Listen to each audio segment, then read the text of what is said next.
So dear student, welcome to our YouTube channel CBSE solution. तो देखो student, हमने class 7 का मैथमेटिक्स जो है linear equation in one variable जो है इसका दो पार्ट अब तक खत्म कर चुके हैं। और इस दो पार्ट में से हम क्या है कि नहीं बहुत सारा क्वेश्चन को देखा है, दो चार क्वेश्चन को देखा है जो कॉम्प्लेक्स क्वेश्चन था। तो लेकिन ये जो वीडियो है यहाँ पे हम पार्ट 3 को स्टार्ट कर रहे हैं और इस वीडियो पे और कुछ क्वेश्चन देखेंगे और डिफरेंट क्वेश्चन जो देखेंगे। और इसी क्वेश्चन को समझने के बाद और करने के बाद तुम्हारा जो है फंडामेंटल जो है और बहुत स्ट्रांग हो जाएगा।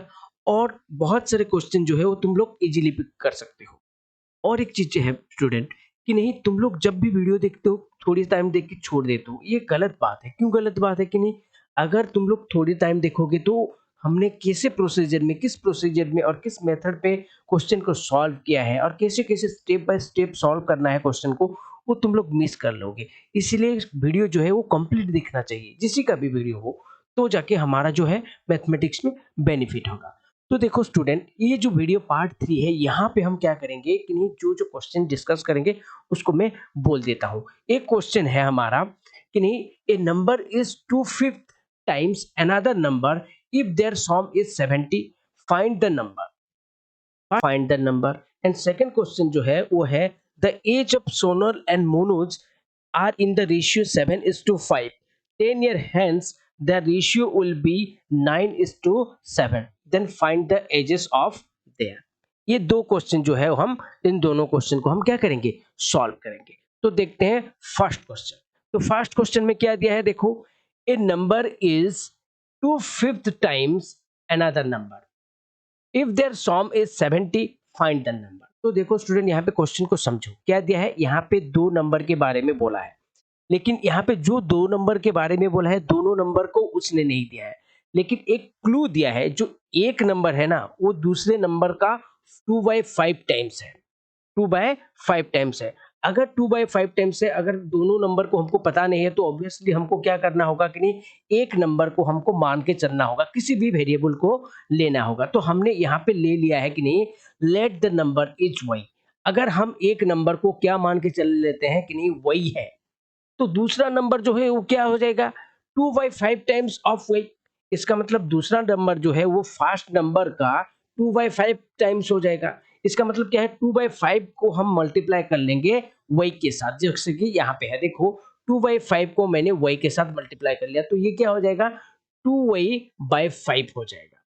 तो 2y/5 जो है वो दूसरा वाला नंबर है। पहला वाला नंबर को हमने ले लिया है y, तो सेकंड वाला जो नंबर हो गया वो है 2y/5। तो क्वेश्चन फिर क्या दिया था, देयर सम इज 70। इसका मतलब अगर फर्स्ट नंबर को एंड सेकंड नंबर को हम, अगर दोनों को हम ऐड करेंगे तो दोनों का एडिशन जो है वो 70 आ जाएगा। तो यहाँ पे हमने देखो 2y/5 जो ये सेकंड नंबर है, फर्स्ट नंबर जो था वही था, तो हम इन दोनों को वो ऐड किया, तो दोनों को ऐड करने के बाद क्या मिल रहा है, 70 मिल रहा है। तो हम, ये तो क्वेश्चन था, लेकिन इसको सॉल्व करने के बाद हमको वही का मिलेगा वैल्यू, जो कि एक नंबर, और उसी में अगर 2/5 वाई को मल्टीप्लाई कर लेंगे तो वहां से हमको दूसरा वाला नंबर भी मिल जाएगा। तो देखो स्टूडेंट, इसको सॉल्व कैसे करेंगे। हमारे पास है 2y/5 प्लस वाई, तो इन दोनों के बीच में क्या दिया है, एडिशन दिया है। और हम क्या करेंगे, एडिशन के लिए हमको ऑब्वियसली जो है एलसीएम लेना होगा, और इनका जो एलसीएम है कितना है, 5 है। तो मैंने 5 जो है एलसीएम के हिसाब से लिया है। तो 5 एलसीएम के बाद देखो 5 डिवाइडेड बाय 5 जो है कितना होगा, 1। 1 को फिर मैंने मल्टीप्लाई कर लिया 2y के साथ, तो ये आ गया 2y। उसी की तरह 5 जो है डायरेक्टली मल्टीप्लाई हो जाएगा इस y के साथ, तो y के साथ मल्टीप्लाई होने के बाद यहाँ से कितना आ गया, 5y हुआ। तो इक्वल टू जो है 70, ऐसा कि तैसा रहेगा। उसके बाद देखो ये 2y एंड 5y जो है, 2y एंड 5y जो है, इन दोनों को ऐड करेंगे, डिवाइडेड बाय 5 करेंगे, तो 2y प्लस 5y जो है वो क्या हो जाएगा, 7y। तो 7y/5 जो है वो 70 हो गया। तो देखो इसके बाद हम क्या करेंगे, यहाँ पे हम क्रॉस मल्टीप्लिकेशन अप्लाई करेंगे। इसका मतलब ये जो 70 एंड 5 जो है, इन दोनों क्या हो जाएगा, आपस में मल्टीप्लाई हो जाएगा। इसका मतलब क्या है, 7y एक साथ में, और ये 5 इंटू 70 जो है वो और एक साथ में रहेगा, जैसे कि ये। तो उसके बाद क्या है कि नहीं, हमारा जो ये 7 था, यहाँ पे क्या हुआ था कि नहीं, इस तरफ से मल्टीप्लाई हुआ था, तो दूसरे तरफ जाएगा तो क्या हो जाएगा, डिवीजन हो जाएगा। ये दोनों तो मल्टीप्लाई होंगे और ये 7 जो है ये क्या होगा, डिवाइडेड होगा। जैसे कि यहाँ पे देखो ये 70 एंड 5 जो है वो दोनों क्या हुआ, मल्टीप्लाई हुआ, और ये जो 7 है यहाँ पे मल्टीप्लाई हुआ था तो दूसरे तरफ गया तो ये डिवीजन हो गया। तो डिवीजन होने के बाद देखो ये 7 एंड 70 जो है ये आपस में कॉट हो जाएगा, क्योंकि 7 जो 70 के साथ कॉट होने के बाद कितना रहता है कि नहीं, 10 रहता है, और इसी 10 को अगर 5 के साथ मल्टीप्लाई करेंगे तो क्या हो जाएगा, 50 हो जाएगा। तो ये 50 मिला क्या, 50 एक्चुअली हमको y का वैल्यू मिला, अब और y हमने क्या लिया था कि नहीं, एक नंबर को लिया था, एक नंबर तो हमको मिल गया। दूसरा नंबर कैसे मिलेगा, दूसरा नंबर को उसने क्या बोला था कि नहीं, एक नंबर का जो है 2/5 टाइम्स, इसका मतलब हम 2/5 को y के साथ मल्टीप्लाई कर लेंगे। जैसे है कि ये है 2/5 को हमने 5 के सॉरी y के साथ मल्टीप्लाई कर लिया, इसका मतलब क्या है, y तो हमको मिल गया है 50, तो यहाँ पे 2/5 के साथ 50 को मल्टीप्लाई कर लेंगे। तो 50 को मल्टीप्लाई करेंगे तो देखो ये 5 जो है 50 के साथ कॉट हो जाएगा, कितना होगा, 10 होगा।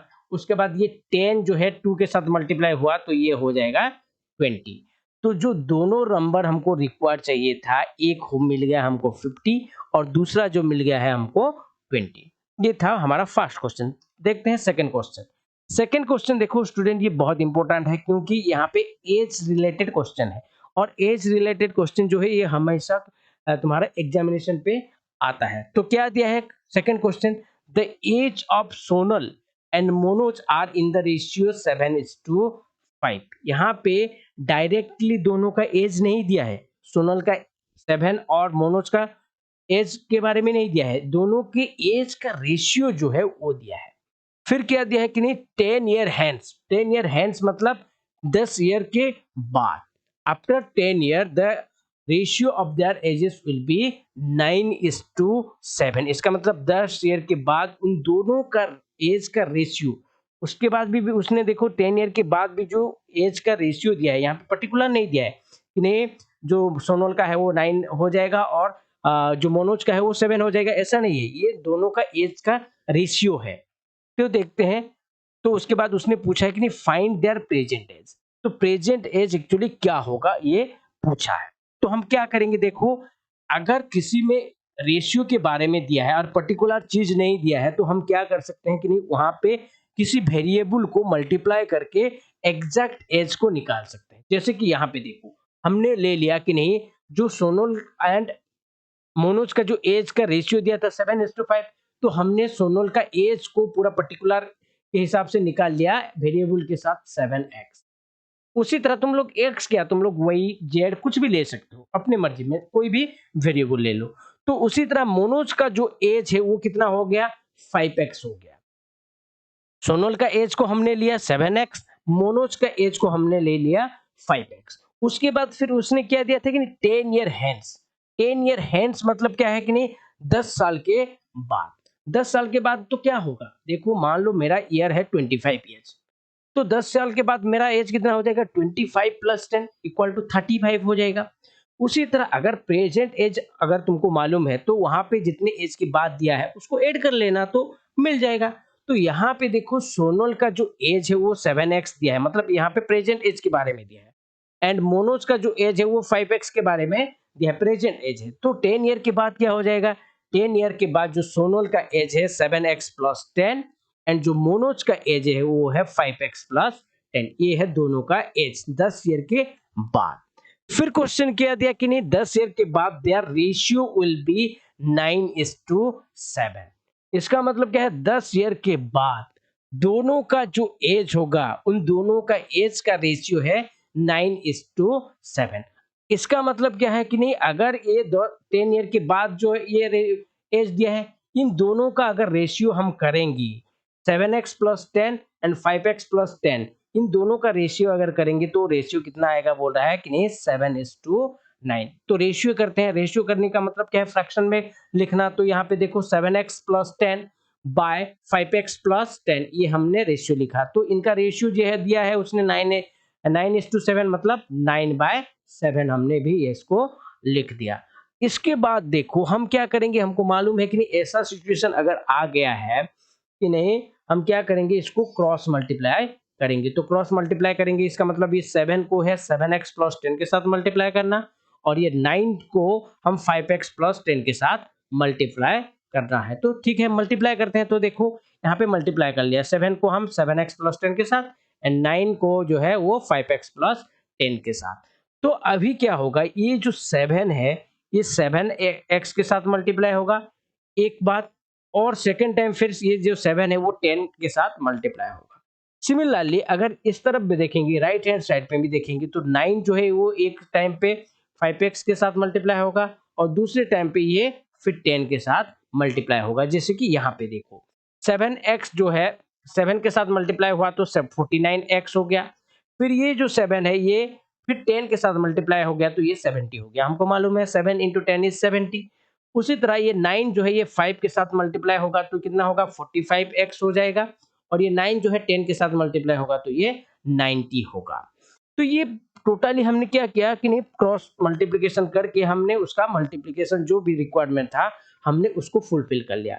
इसके बाद हम क्या करेंगे, देखो इसके बाद देखो एक साइड में 49x एक वेरिएबल कंटेनिंग पार्ट है और दूसरे साइड में 45x जो है वेरिएबल कंटेनिंग पार्ट है। और हमको मालूम है कि नहीं, वेरिएबल अगर इक्वेशन को सॉल्व करना है तो वेरिएबल वाला पार्ट को एक साइड में रखना होगा। तो हमने इसको लेफ्ट साइड में लाएंगे 45x को। तो ध्यान दो 45x जो है वो क्या है कि नहीं, पॉजिटिव है राइट साइड में। तो इसको अगर लेफ्ट हैंड साइड में लाएंगे तो ये क्या हो जाएगा, नेगेटिव होगा। उसी तरह ये जो 70 है ये लेफ्ट साइड में पॉजिटिव की तरफ से है, तो ये अगर ये राइट साइड में जाएगा ये तो ये हो जाएगा 95। अगर सब्सट्रैक्ट होगा तो यहाँ पे 4x रह जाएगा और यहाँ से 90 से 70 जाने के बाद ये रह जाएगा 20। तो बेसिकली ये है 4x इक्वल टू 20 हुआ। तो x जो है क्या हो जाएगा, 20/4 होगा, क्योंकि ये 4 जो है x के साथ मल्टीप्लाई हुआ तो दूसरे तरफ जाएगा तो ये डिवाइड होगा। तो 20/4 इक्वल टू 5 है। तो यहाँ पे x का जो वैल्यू था, हमने जो वेरिएबल लिया था x जो लिया था उसका वैल्यू हमको मिल गया।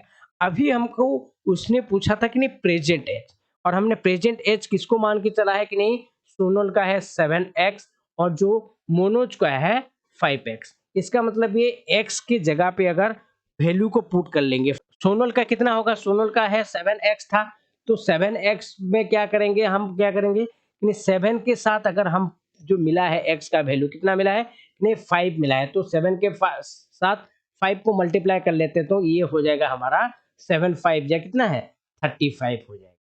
ये मिल गया हमको सोनल का एज। लेकिन मोनोज का एज को भी हमको मालूम करना है, तो मोनोज का एज क्या दिया है कि नहीं, मोनोज का एज दिया है 5x। तो इसका मतलब है कि नहीं 5x में जो x है उसी x के साथ हमको क्या करना है, 5 को मल्टीप्लाई करना है। तो मतलब 5 को 5 के साथ मल्टीप्लाई करना है। तो 5 को 5 के साथ जो मल्टीप्लाई किया तो यहाँ से मिल गया हमको 25। तो 25 जो मिला ये किसका एज है, नहीं मोनोज का एज है। तो सोनल का एज मिल गया 35 एंड मोनोज का एज जो मिल गया हमको 25। तो ये था हमारा part 3 linear equation in one variable जो है क्लास 7 का। और दो क्वेश्चन यहाँ से एज रिलेटेड और नंबर रिलेटेड हमने दो क्वेश्चन कर लिया। तो इसके बाद जो आएगा क्वेश्चन वहां पे भी और थोड़ा सा ट्रिकी और थोड़ा सा कॉम्प्लेक्स क्वेश्चन को सॉल्व करने के लिए ट्राई करेंगे। तब तक